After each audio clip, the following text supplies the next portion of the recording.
আমি কি 10 মিনিট ইংলিশে কথা বলতে পারি? প্রত্যেকটি মানুষের নিজ নিজ মতামতের স্বাধীনতাই সরকার দিবেন। সব নিয়ন্ত্রণে আসবে, সব ভালোভাবে চলবে। আমরা সাধারণ জনগণরা তাই চাই যে ডাল ভাত খায় যে আমরা সুখ শান্তিতে থাকতে পারি। বাংলাদেশের 11তম প্রধানমন্ত্রী হিসেবে শপথ গ্রহণ করেছেন তারেক রহমান।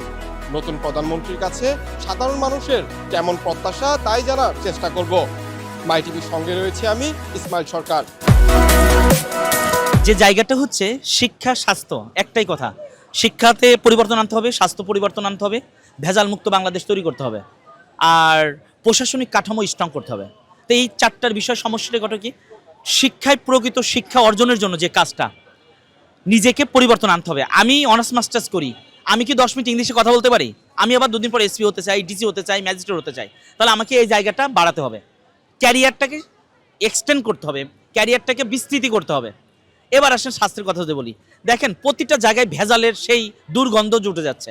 আপনি সাংবাদিক ভাই, আপনার কিডনি যদি ভালো না থাকে, আমার কিডনি ভালো না থাকে, আমি বাঁচবো ভাই? তা এমন ভেজাল খাচ্ছি।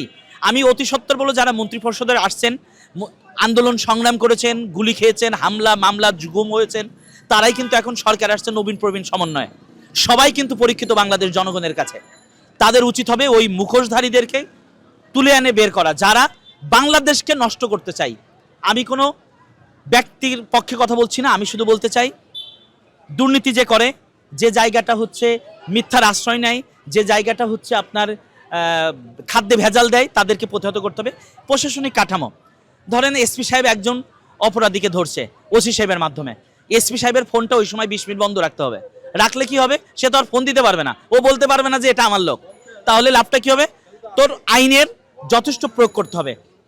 যার যার জায়গা থেকে আপ টু বটম যদি আমরা কাজ করতে পারি, আপনি নাসায় বিজ্ঞানী দিতে চান, আমার নাসার মতো জ্ঞান কি আমার আছে? আমরা ধরেন ইংলিশ অনার্স মাস্টার্স করি, রাস্তাতে যখন মানুষ হেঁটে যায়, তারা মনে করে যে বিশাল তো ইংলিশে জাহাজ যাচ্ছে, কিন্তু আলটিমেট সে কি 10 মিনিট কথা বলতে পারে? সে কি রাত 10টার বিটিভির ইংরেজি সব যে খবর হয় তার এক্স্যাক্টলি বাংলা অর্থ বুঝতে পারে? তাহলে আমার প্রশ্ন হচ্ছে, এই জায়গাগুলো আমাদের বাড়াতে হবে। বাংলাদেশে যখন সিএতে প্রচুর দক্ষ লোক লাগবে, বাংলাদেশে কয়জন সিএর মানুষ আছে? তাহলে আমার প্রশ্ন হচ্ছে, যে যে কাজ করে ওই কাজের দক্ষতা বাড়ানোর জন্য আমি বলবো মন্ত্রী ভাইদেরকে, যে মন্ত্রী ভাইরা দায়বদ্ধতার জায়গা থেকে দায়িত্ব পেয়েছেন, ওই দায়িত্বটা আপনার মন্ত্রণালয়ে কে ভালো বোঝে, আপনার এলাকায় কে ভালো, তাকে ওই কাজটা লাগান। আপনি ফুটবলারকে যেহেতু ক্রিকেট ব্যাট হাত দিয়ে কাজ করাতে পারবেন না। আমি মনে করি নতুন মন্ত্রিপরিষদ তার চিন্তা দিয়ে, চেতনা দিয়ে বাংলাদেশের জনগণের পক্ষে কাজ করবে।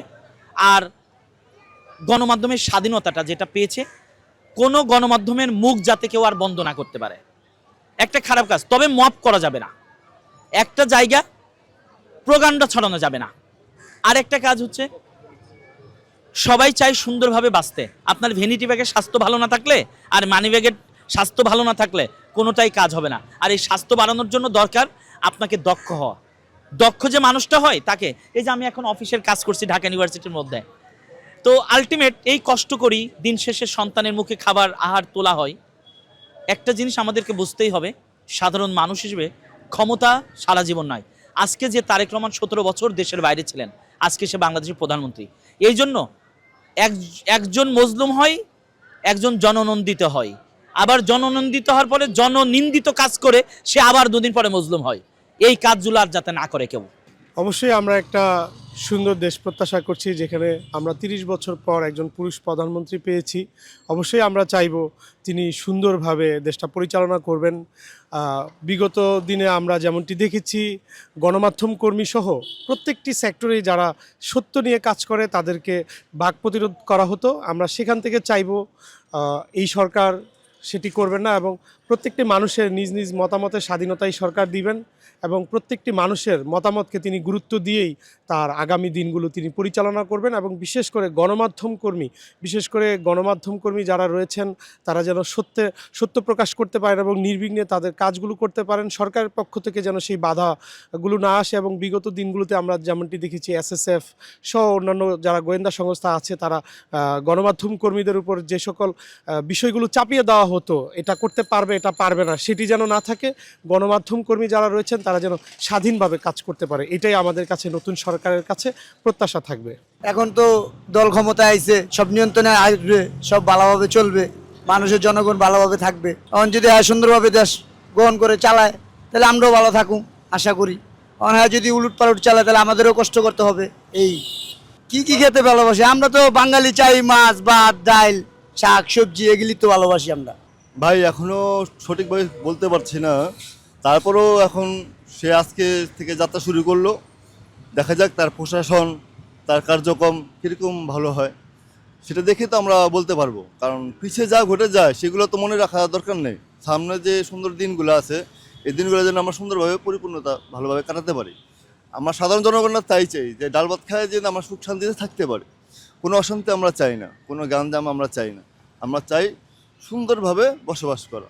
সাধারণ মানুষ আপনার একটা জিনিসই খুব ভালো বুঝে যে আমরা সারাদিন যে পরিশ্রম করব, যে ফসলটা আমরা ঘরে নেব সেটা যেন পরিপূর্ণতা ভালোভাবে কাজে লাগে, সুন্দরভাবে চলতে পারি। এখন দেখা যায় আমরা হাসপাতালে গেলাম, আমাদের হাতে অর্থ নেই, আমরা যারা দিনমজুর তারা হাসপাতালে গিয়ে ওখানে গিয়ে যাদের কাছে ধরলো দালাল ফালাল বলেন যাই বলেন, ওখানে গিয়ে তাদের টাকা হয় না, কুলায় না, তারা কী করবে চিকিৎসা না এসে বাসায় এসে যে চিকিৎসা হয় এইটুকুই করে সাধারণভাবে চলতে পারে। এখন আমরা সাধারণ জনগণ চাই যে চিকিৎসার জন্য আমরা সুন্দরভাবে করতে পারি, আমাদের ভালোভাবে খেতে পারি চলতে পারি। হ্যাঁ, তারপর আপনার কি বলে যেমন সাংসারিক একটা অনেক বিভিন্ন জিনিস আছে, এগুলো যেন আমরা সুন্দরভাবে চলতে পারি। যদি সরকার সব দিকে দেখে তাহলে সামনে আপনার জিনিসটা ভালো হয়। ভালো দুর্নীতিমুক্ত সমাজ গড়ে তুলবে, বাংলাদেশ ভালো যে পরিবেশ ভালো চলে সেরকমভাবে যেন থাকে সেটাই আমরা আশা করি। যেন দেশে যেভাবে দেশ হালচাল করে সেভাবে যেন পরিবেশ পরিবেচনা মানে প্রধানমন্ত্রীর কাজ যেরকম সেভাবে যেন আশা করি যে ইনশাল্লাহ ভালো করবে।